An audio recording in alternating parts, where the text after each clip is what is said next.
It's Saturday morning and you feel your phone buzzing in your pocket. It's a message from your boss asking for a quick update on a project you actually finished 2 days ago.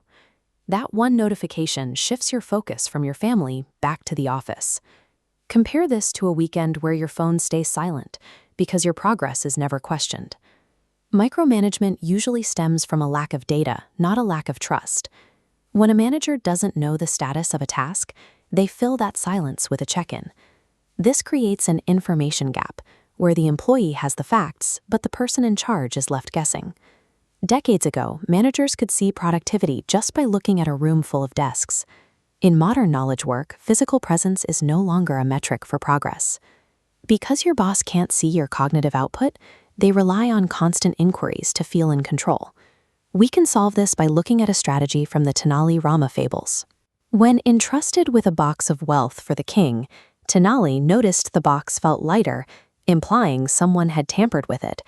Rather than waiting for the owner to return and complain, Tenali updated the king immediately. By ensuring the leader knew exactly what he knew, Tenali eliminated the ambiguity that leads to blame. This state of shared knowledge is called informational symmetry. We are going to build that symmetry right now. Open a new email or message. We'll draft a 3-bullet Friday report to close the information gap and protect your weekend.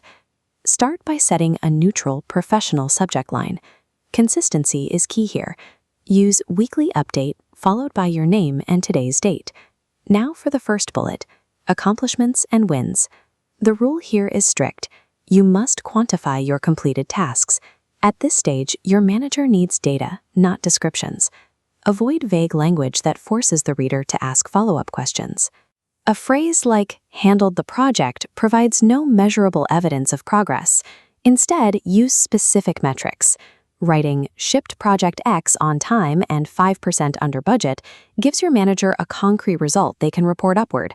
Concrete numbers signal competence. When a manager sees quantifiable output every Friday, they spend less time wondering if you are being productive and more time focusing on their own strategic goals. Leading with undeniable wins establishes a baseline of reliability. It sets the tone for the more difficult information that follows. Next is bullet 2, potential issues and blockers. Most employees hesitate to share bad news, fearing it looks like a failure. However, flagging a risk early demonstrates foresight.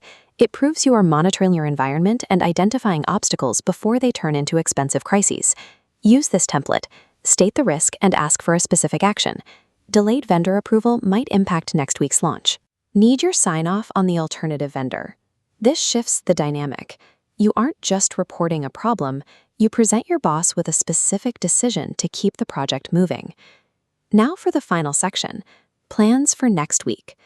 This bullet is designed to answer the question your boss will naturally have on Monday morning. List 1 or 2 proactive objectives. For example, scheduled 3 client meetings for Q2 expansion. By identifying blockers and next steps, you signal that you are managing your own workflow. It replaces the order-taker relationship with one based on strategic alignment. Now, review your draft. Ruthlessly cut any extra sentences. Stick to the 3-bullet limit to ensure the information is as dense as possible. To be effective, this report must be readable in under 30 seconds. Managers deal with high information loads. Brevity ensures your update actually gets read. Once the text is lean, set the delivery.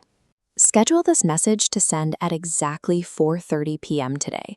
This ritual helps clear your mental open loops. By externalizing your tasks into the report, you give your brain permission to stop tracking them until Monday morning. Hitting send is the literal boundary that separates your work obligations from your personal recovery time. Look at the completed structure.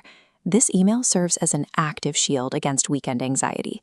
Your wins are documented, your risks are escalated, and your next steps are defined. You've replaced the information gap with informational symmetry. You've given your boss the data they need, which removes their primary incentive to micromanage you during your time off. I challenge you to send this report today. Make it a non-negotiable part of your Friday afternoon routine.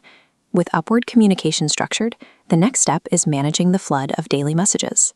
In the next video, we'll explore batching communication to help you regain control over your inbox.